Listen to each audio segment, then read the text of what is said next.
And then managing through good discipline. And this is the part I think most people who are watching this came to see, thinking of managing your classroom, not in yourself or the physical surroundings or the things that you have, but managing through discipline.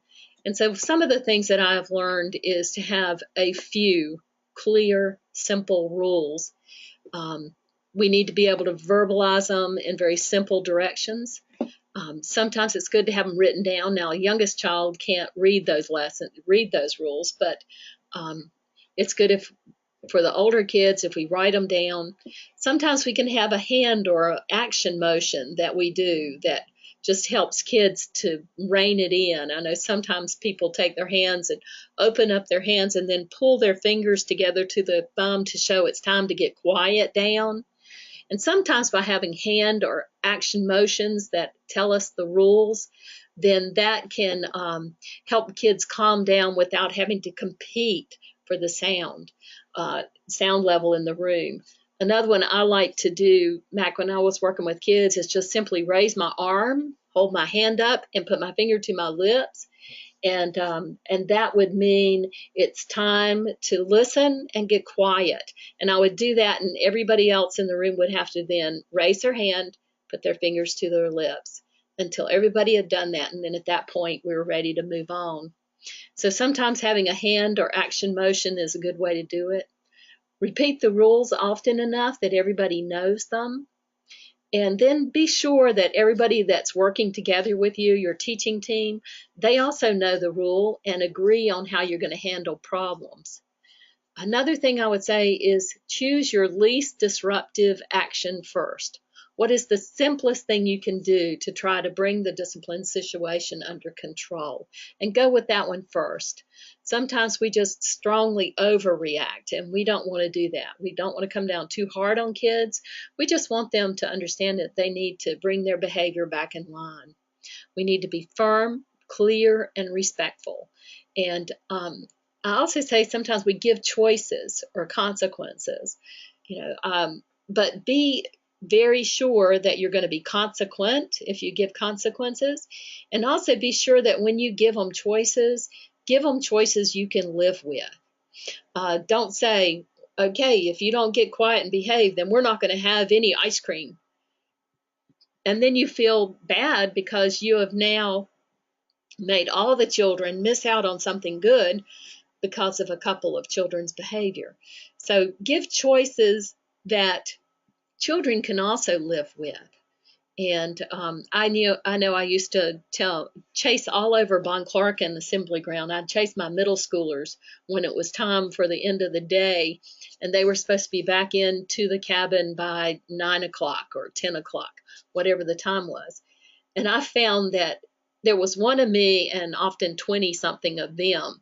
And so I learned to say, okay, you can't be out by yourself alone after the evening program. You have to be with friends. But also, you need to get yourself back here. If you are not back here on time, every minute that you are late checking in, you will be in earlier 5 minutes the next night. So it was a great consequence, and I found that I only had to enforce it 1 or 2 times, and those kids were amazing how they could get exactly to the cabin right there at that time point. But I had to be consequent about it, and I couldn't say, okay, I'll let you get by and say, well, you almost made it. You only lost 5 minutes for tomorrow night. But when they understood that I was being clear and firm and that it was partly their choice and they were choosing their consequences, I found I seldom had problems with that. Some of the rules that you might have, particularly for younger children, even for older ones, use inside voices. Raise your hand for permission to speak. Be quiet when others are speaking. Obey the teacher. When they ask you to do something, please simply do it and not argue. Use good manners. Keep your hands and feet to yourself. All of these are samples of really simple rules that each one can take. And when a child breaks a rule and you need to correct them, it's always good to say, what is it that we're supposed to be doing with our hands and feet? Let them reinforce back to you what the rule is. And say, and now what is it that you need to do? And let them tell you what they need to do to correct that behavior.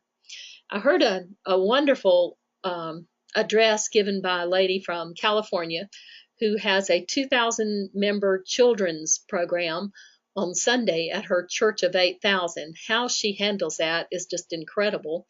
But she says she had one rule that she had for her classes, and it worked for everybody. And her rule was, don't be rude. And it made it really simple to tell children, say, now, are you being rude? How are you being rude? What should you do? So most kids understand that, and we can explain it to them that being rude is talking when someone else is talking, or being rude is being so loud that other people can't hear, or being rude is being disobedient to the teacher. So it was a great one-line rule, and it really worked well for her. Sometimes there are things you can do to regain attention quickly. For some reason, you lose their attention. I'm sure it's not because you're not an excellent teacher, but sometimes just things get out of hand for a little while, or they get carried away with an activity, or someone else does something that distracts them.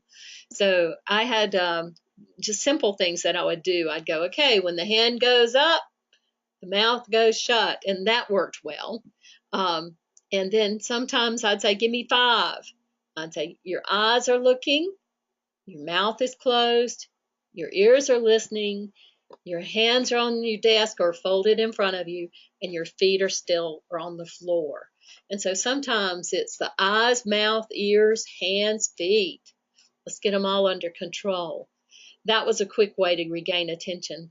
Sometimes it was as simple as when everybody got talking too loud, then I started whispering.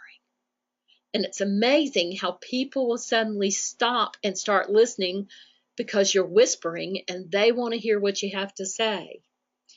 I've also seen it work where you try and say, okay, I'm just going to stop talking until everybody's paying attention.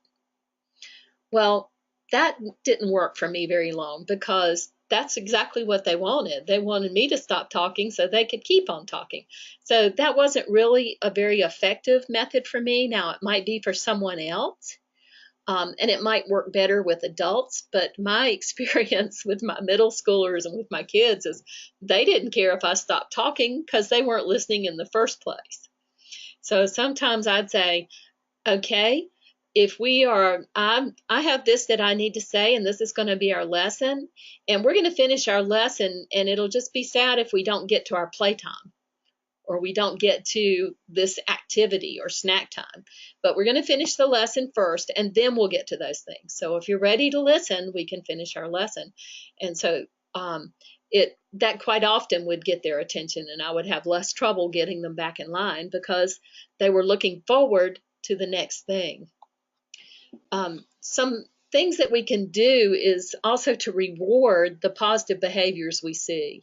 And it might be a simple word after class going to a child and saying, I really like the way you paid attention today. I really like the way that you asked good questions. It showed me you really were listening to the lesson. Or it might have been, I really appreciated that you paid attention to me even when your best friend wanted to talk. So we encourage them in the positive things they have done. Show them the things that we really appreciate in their behavior so that they're learning, aha, this is a good thing. I'm glad I did that, and I want to do that again. There's always those visual reminders, like a marble jar that you can put up. And every time I catch somebody doing well, or I catch the class behaving well, we're going to put a marble in this jar. When the marble jar is full, then we'll do something special. I had a Zonk board, and I would have numbers up on the board, and sometimes I would go up and let the kids, I would just say, okay, it's time for Zonk. And I'd let the kids come up and choose something and move it. It might be a number, or it might be Zonk, meaning not good that time. But it would help me get their kids' attention back and saying, oh, okay, well, sadly, we got a zonk, but if we got something good, I would find a way to reward them in a positive way. So these are a few of the things that we can do that are visual or that are positive behaviors. One of the things that will help a lot in managing our classroom is simply avoid boring children. We need to use variety and creativity. Sometimes we're just being bored. And if we were listening and sitting in their place, we'd be bored too. So bored children are ones who quickly get out of control.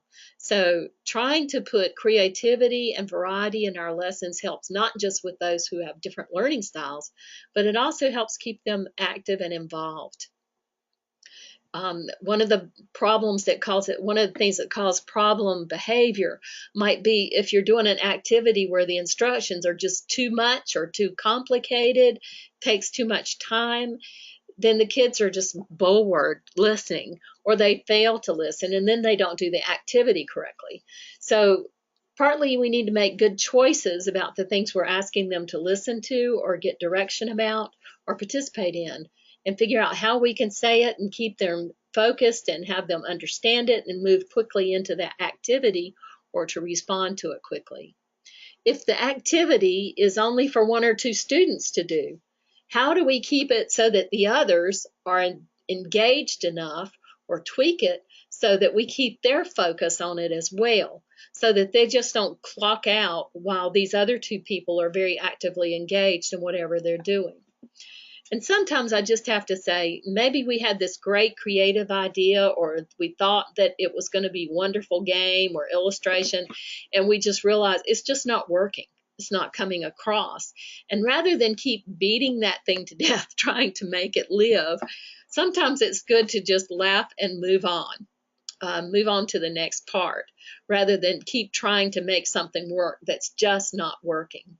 And that's where, if it's something that was really important to the lesson, you have to kind of be ready to tweak it. But if it's not and it's something else you can put in its place, or you can simply move on, then that's a good time to just evaluate and just move on. Some of the things that you can plan as discipline and talk over with your team or whoever is helping you in your classroom is sometimes one of the first steps is just enough to remind the child of the rules.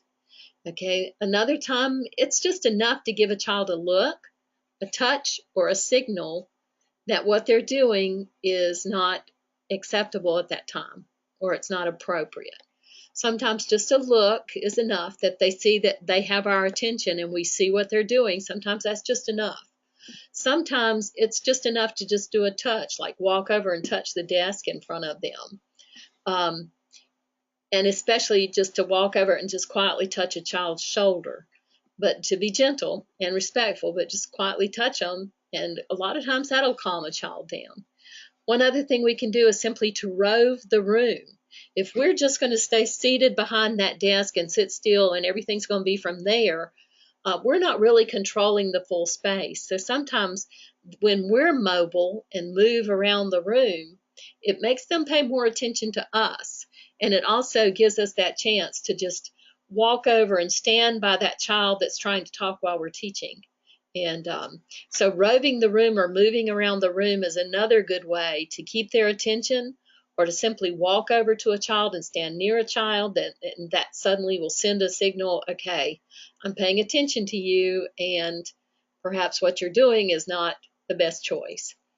If a child continues to be disruptive, we can give that child a choice or consequences, or we can have that second person help us out with those situations. I already mentioned, be sure the choices are ones you can live with, like you're going to have to leave the room. If that's going to be the case, you can't just send a child out of the room. There has to be someone to send them to, and most likely that's going to be a parent. So how are you going to work that out? If you get that child that's just really in a rebellious move and physically refuses, have you told them they're going to have to leave and given them no choice, and suddenly now you're having to physically wrestle a child to keep your consequences? So think about the choices you're going to give children, and think about the approach you're going to take to discipline before it happens, and have that thought through, so you kind of have a scale of, first thing I'll do is the warning look, or maybe I'll just do a general, let's think about our rules again. Or maybe it's that touch or that signal to walk over and stand next to them. It might be to have your teacher, friend, teammate, whatever, come over and do some things. So we'll talk about some of those things now. One of the things you can do if you have a child who is just constantly picking at another or talking with another or interacting with another, separate that child from the other child. Um, Move the child to sit closer to you or to a helper. Say, I think you need to sit a little closer to me so you can hear the lesson or to see the pictures. You need to just move over here, or just, give them a new assignment. Sometimes just physically moving them helps. If you have that second helper, that team person, um, that's best if they handle this, but I would have them take the child aside and quietly talk to them. I would try to avoid as much as possible correcting a child in front of others. This can really wound a child's heart or spirit. It embarrasses them in front of their friends, and sometimes it really crushes their spirit. And for others, it just makes them more rebellious. So I think we need to show respect to that child, and as much as possible, any kind of word or discipline that we need, we make it inobtrusive or we take it and make it private, and just to help that child maintain faith sometimes so that they're not backed into a corner that makes it very hard for them to respond in a positive way. For the youngest child or the younger children, sometimes we just need to distract that child. Maybe we've lost their attention. We just need to help them refocus. Sometimes it's simple as calling their name or saying, "Can you tell me, what did I just say about this picture?" So we get them drawn back into the lesson. Or we might also remove a child from an activity where they are really having trouble behaving in an appropriate way. Sometimes we just need to move that child from that activity to another one. Maybe they're sitting there with another child and they're building block towers, and this child just decides it's more fun to break down his friend's tower than to build his own. And so at that point, that's perfectly a good time to say, "You know what, we're going to go over here and you're going to do this activity now."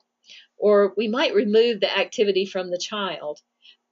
If we find that the child is just inappropriate with that activity, or it's above them, or they're not doing what we expect from that activity, they're throwing the crayons, or they're breaking the model we built, or some kind of activity, then we just need to remove it from that child. Have an elder or a superintendent who's able to take a child who can't remain in class, and they need to be able to take that child to a public area or return them to their parents.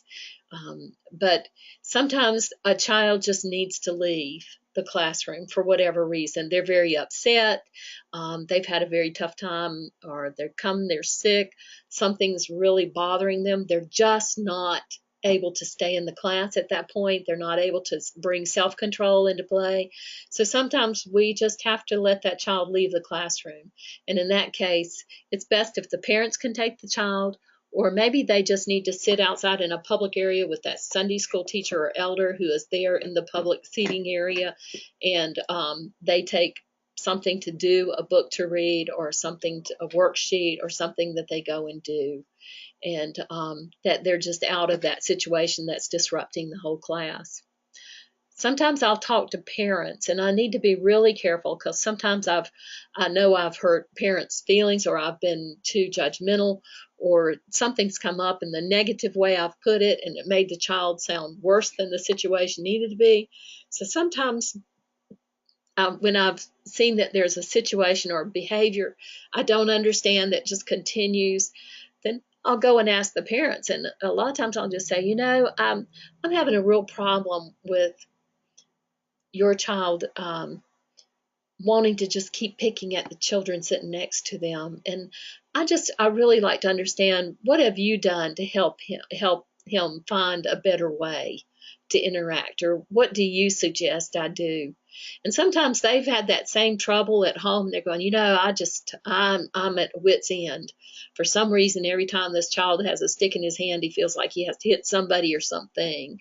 And so sometimes they don't have a real solution, but you can then work together with them, so that what you want your parents to feel is that we're working together to solve a problem, and not that I'm blaming your child or making your child the bad person, but just how I can help you, how I can better work with your child is what we want to receive. And sometimes we simply just need a parent to step in and be that authority.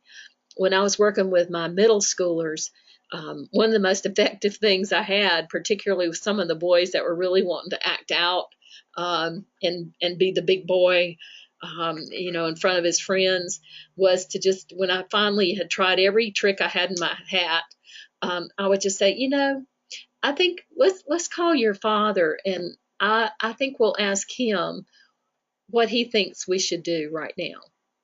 And you can explain to your father why you thought it was a good idea to throw the ball at so and so, or whatever the situation was. And it was funny, I would call the parent up and say, I'm talking with your son, and or your daughter, and I just have a problem right now that we need a little bit of advice on. Can you talk to them about this? And wow, it changed a lot of attitudes. I had some children that watched that and said, I'm never going to have them call my parent. And I had a child whose parent, really then explained to the child why their behavior was unacceptable and how they needed change. So that's kind of like a last step, because we want to do our best for these children and to take on that responsibility that parents have entrusted to us. But we also need to remember we're working as a team with the family. And our goal really is to help that child find a behavior that's honoring to God, that helps them to grow and to develop and into God-fearing, God-loving, good companions, friends, students. And so it's not just a matter of us managing our classroom for our convenience or to have these kids behave well or look right, but it's really helping this child to learn to control their problems, their feelings, or their reaction to things, to know how to make wise choices and how to have behavior that helps them to build friendships and good relationships, and also to feel good and positive about themselves. I think it's good that the plan of discipline is one that everyone knows and everyone follows, that parents know what it is as well. To never yell at a child, to never physically force a child, to never shame a child, and to never label a child. And labeling can be so damaging, where this is the child who never listens. This is the child that just can't learn. This is the child that always aggravates. Those are labels, and really unfair to the child. So we need to be careful about labeling. We need to remember that we're discipling, not just disciplining, that we need to be loving and forgiving. Everybody has bad days. We all have issues.